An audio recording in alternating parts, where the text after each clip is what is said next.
देखि परतो which of the following deals with the magic spells and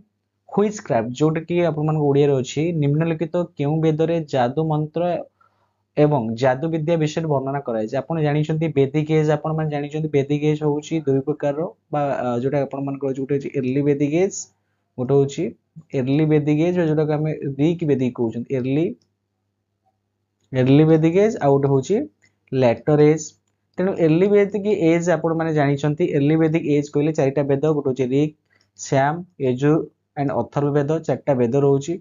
एवं ए जो चारटा वेद जो रहिला आपण मानकर तेणु ऋक वेद आपण माने जानिछंती एटा होउची हाइम्स पई फेमस थिला हाइम जोटा कि केतेटा मंत्र अछि 1028 टा मंत्र अछि केते 1028 टा मंत्र अछि ओके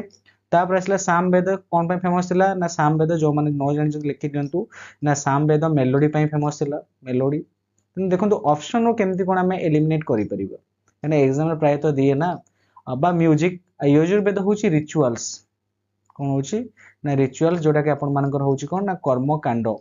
जोटा कि हमें कहउछंती रिचुअल्स बोली हमें कहले तापर अथर्ववेद जोटा होउची ब्लैक मैजिक बा जोटा आपण मानकर होउची तंत्र मंत्र बा स्पिरिट्स तेनु एठर आंसर होउची आपण मानकर व्हिच ऑफ द फॉलोइंग बा केउ वेद रे जादू मंत्र बा जादू विद्या अछि जदि हमें देखिबा ताहाले आंसर होउची आपण मानकर अथर्ववेद।